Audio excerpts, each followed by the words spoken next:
हर आदमी में होते हैं 10-20 आदमी, जिसे भी देखना कई बार देखना। अब ऐसा इसलिए कह रही हूँ क्योंकि अभी जो समय चल रहा है, आपके गली मोहल्ले में दस्तकें बढ़ गई होंगी। 29 मेयर प्रत्याशी हैं और आपके वार्ड में कितने प्रत्याशी हैं पार्षद पद पे, वो तो आप खुद ही जानते होंगे। ऐसे में गली मोहल्ले में बहुत लोग आएंगे, लेकिन किस पे भरोसा करना है ये भी आपको ही तय करना है। फिलहाल चुनाव के मौसम का नज़ारा दिखा रही हूँ। इस वक्त मौजूद हूँ धनबाद नगर निगम क्षेत्र में और बीजेपी समर्थित प्रत्याशी संजीव कुमार के चुनावी कार्यालय में हूँ। युवाओं का जोश जो है, जो उन्हें समर्थन दे रहे हैं, कैसा है, क्या कहना चाहते हैं, इस बार युवाओं की उम्मीद क्या है, ये सब आज हम समझेंगे, जानेंगे। नमस्कार सर। नमस्कार। परिचय बता दीजिएगा अपना। मेरा नाम शुभम साहू, धनबाद के रहने वाले शुरू से। धनबाद मतलब कितने साल से लगभग यहाँ रह रहे हैं? 20 साल से। 20 साल से। फैमिली यहीं रहती है? फैमिली हमारा सब फैमिली है, सब फैमिली है। धनबाद ही हमारा पूरा फैमिली है। अच्छा, वाह वाह। मतलब ये तो नेताओं वाला गुण है वैसे। हाँ, तो अंकल के साथ रह रहे तो नेता लगुन आना ही पड़ेगा ना। बिल्कुल बिल्कुल। अच्छा, एक बात बताइए, आप तो मतलब born and brought up in Dhanbad ही हैं, तो क्या यहाँ इशू आपको दिखता है धनबाद में? इशू तो खैर कुछ है, ऐसा नहीं बोलूँगा कि कुछ धनबाद में इशू नहीं है, हमारा बहुत इशू है। हाँ। भले अभी बहुत सारी जैसे जो प्रदूषण या ट्रैफिक का इशू है, वो तो आप लोग फेस करते होंगे। वो तो हर सिटी में, बट यहाँ भी है, बट उसका निवारण होगा। निवारण होगा। अच्छा, इस बार जब मेयर चुनाव आया है तो बहुत से कैंडिडेट्स हैं और आप लोग जो हैं वो समर्थन दे रहे हैं संजीव कुमार जी को। हाँ, एकदम दे रहे हैं। क्या लग रहा है चुनाव के बाद अगर जनता सपोर्ट करती है, क्या चेंज करने वाले हैं संजीव कुमार जी? सबसे पहले तो धनबाद में विकास जैसे चल रहा है वो दुगनी रफ्तार से दौड़ेगी। भाजपा की सरकार पहले ही है धनबाद में। हाँ। अभी फिर भाजपा समर्थित हमारे अंकल जीत जाएंगे, तो उसके बाद तो धनबाद में जो विकास हो ही रही, आप देख ही रहे, बहुत जगह काम चल रही है। उसके बाद दुगनी रफ्तार से सारे कार्य होगी। ये जैसे धनबाद में इससे पहले भी दो मेयर जो हैं धनबाद ने देखा है, इंदु सिंह जी हों, चंद्रशेखर अग्रवाल जी हों, और उस समय तो शायद आपकी उम्र बहुत कम रही होगी, लेकिन जो 2 टर्म मेयर का रहा यहाँ पर, आपको लगता है कुछ डेवलपमेंट हुआ है? डेवलपमेंट तो ऐसा नहीं बोलूँगा नहीं हुआ है, लेकिन जो उनका पक्ष में था वो उन्होंने किया, बट बहुत चीज़ें उन्होंने नहीं किया। बहुत सारे उन्होंने सिर्फ मेन धनबाद पे फोकस किया कि धनबाद के आउटर साइड में नहीं किया। अभी हमारे जनसंपर्क अंकल सुबह से कर रहे हैं। हम लोग कहाँ गए, बस्ता कोला वगैरह, कतरास, बहुत जगह गली कुची में भी गए, वहाँ का नाला नहीं बना हुआ है। बहुत जगह माइंस के आउटसोर्सिंग कंपनी ब्लास्टिंग कर रही है, मतलब बहुत लोग को मुआवजा नहीं मिल रहा है, बहुत सारी समस्या है। तो उन्होंने उनका निवारण नहीं किया। उन्होंने खाली रोड बना दिया, तो रोड से नहीं होता। रोड बना है, मैं एग्री करता हूँ, बट रोड में लाइट कहाँ जलती है? तो चंद्रशेखर अग्रवाल जी तो बोल रहे हैं कि 45,000 65,000 लाइट्स तो लगवा दी, स्ट्रीट लाइट। लाइट लगवाए तो जल कहाँ रही है? आप भी देख रहे हैं, आप भी रोड में ट्रैवल करते हैं डेली, मैं भी करता हूँ, आप लोग सब करते होंगे ट्रैवल, तो लाइट जलती है। आए दिन लाइट के चलते एक्सीडेंट बराबर होती है।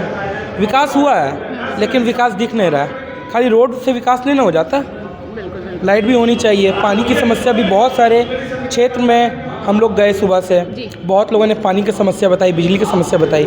ये नहीं होता है ना कि ये बैंक मोड़ धनबाद की चर्चित एरिया है, तो यहाँ विकास करने से नहीं ना चलेगा।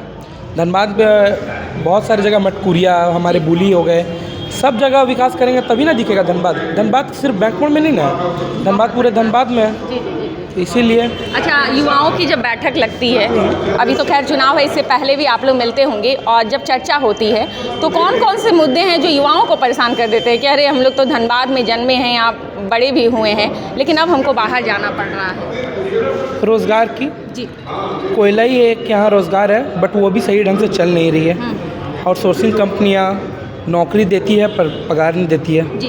तो धनबाद में भी रहने के लिए आदमी को सोर्स ऑफ इनकम होगा तभी ना। कितना आदमी बिजनेस करेगा, कितना ठेला लगाएंगे सब। इसीलिए स्टैंडर्ड ऑफ लिविंग सबका हाई होते जा रहा है और इनकम कम है, तो ऐसे में तो कोई रह ही नहीं पाएगा, इसलिए सबको बाहर जाना पड़ता कमाने के लिए। तो यहाँ पर अगर नगर निगम में आते हैं संजीव जी, तो जो टेंडर है वो सब लोकल लोगों को मिलेगा? ज़रूर मिलेगी, जो उनके काबिल होंगे उनको ज़रूर दिया जाएगा। जिनको नॉलेज होगी उन्हीं को टेंडर मिलेगा। ये नहीं कि कोई भी किसी ने भी टेंडर भर दिया। पैरवी वालों का नहीं होगा? पैरवी वालों को यहाँ पे इस पार्टी में पैरवी का कुछ सिस्टम ही नहीं है। No corruption. देखिए, करप्शन होती है, बहुत जगह होती है, मैं नहीं कह रहा हूँ नहीं होती है, बट उसको ख़त्म करेंगे हम लोग। ऐसा नहीं है कि करप्शन हम लोग लेंगे, ख़त्म किया जाएगा। सिस्टम में नहीं रखना सिस्टम में नहीं है। ये आप सुन रहे हैं चुनावी कार्यालय का हाल है। एक और सर है, उनसे भी बात करती हूँ। नमस्कार सर। नमस्कार, परिचय बता दीजिएगा। मैं दीपक कुमार धनबाद से ही हूँ। कितने सालों से रह रहे हैं? पिछले 30 सालों से मैं धनबाद में रह रहा हूँ। 30 सालों से। कैसा लगता है आपको धनबाद ऐसी? देखिए, धनबाद हमारा बचपन का शहर है, यहीं पले बड़े हैं, बहुत ही खुशनुमा माहौल है। बट कुछ समस्याएं यहाँ हैं, जैसे कि आपकी पानी की समस्या है, बिजली की भी समस्या है। बिजली आती है लेकिन टिकती नहीं है ना, ये बहुत बड़ी समस्या है। फिर आपका प्रदूषण जो है वो बहुत बड़ी समस्या है। नौकरी के मामले में पलायन यहाँ के लोगों का बहुत बड़ी समस्या है। यहाँ के बहुत से लोग बाहर जाके आईटी में और भी बहुत क्षेत्रों में काम करते हैं। तो हम चाहते हैं कि यहाँ पे आईटी के रूप में कहीं ना कहीं कंपनियों को बुलाया जाए। रोज़गार के मामले में झारखंड को भी बहुत आगे ले जाया जाए, जैसे कि बड़ी बड़ी शहरों में, दिल्ली में, बेंगलोर में, है ना। और बाकी सब तो यहाँ ठीक ही है। जैसे आप तो ट्रैफिक में फंसते ही होंगे। हाँ, बहुत बड़ी समस्या है। आज भी गया पुल का जाम का समस्या का मुद्दा वही है जो आज 25 साल से चला आ रहा है। नगर निगम में पहले भी दो चेहरे जो हैं, नामी गिरामी चेहरे मेयर रह चुके हैं। उनके समय का जब डेवलपमेंट आप याद करते हैं तो अगर मैं बोलूं कि मार्क्स देने हैं तो 10 में से कितने नंबर देंगे चंद्रशेखर अग्रवाल जी के काम? देखिए, पहले भी काम हुए हैं, ऐसा नहीं कि काम नहीं हुआ है, बट जिस स्तर पे होना चाहिए था कहीं ना कहीं वो पीछे रह गया है। और पिछले 10 वर्षों से जो चुनाव नहीं हुआ नगर निगम का, उससे धनबाद कहीं ना कहीं बहुत पिछड़ चुका है। तो हम चाहते हैं कि इस बार प्रत्याशी के रूप में और मेयर के रूप में एक ऐसा चेहरा आए जो हमारी समस्याओं को बहुत आगे लेके जाए, है ना। जी। बहुत से लोग जो हैं मेयर पद को राजगद्दी भी समझते हैं और जनता से जो कनेक्शन होना चाहिए वो केवल वोट मांगने तक होता है, उसके बाद टूट जाता है। फिर 5 साल बाद उन्हें जनता की याद आती है। इस बार जो मेयर प्रत्याशी हैं संजीव कुमार जी, क्या उनके दौर में भी कुछ ऐसा ही होने वाला है? नहीं, इस बार के जो हमारे कैंडिडेट हैं, बीजेपी समर्थित प्रत्याशी जो है संजीव कुमार, वो बहुत ही कर्मठ और बहुत ईमानदार उम्मीदवार हैं, है ना। संगठन से इनका जुड़ाव बहुत पूर्ण काल से रहा है और हमें पूरी उम्मीद है कि इस बार 5 वर्षों में बहुत धनबाद को बहुत आगे लेके जाएंगे। मिर्ची छाप मिला हुआ है इन्हें। मिर्ची तो तीखी होती है, तो इस बार जनता कैसे खाएगी मिर्ची? देखिए, मिर्ची तीखी होती है वो दूसरों के लिए होती होगी, है ना। हमारे लिए तो मिर्ची हरी है। और इस बार कमल का फूल ही आपका मिर्ची छाप है।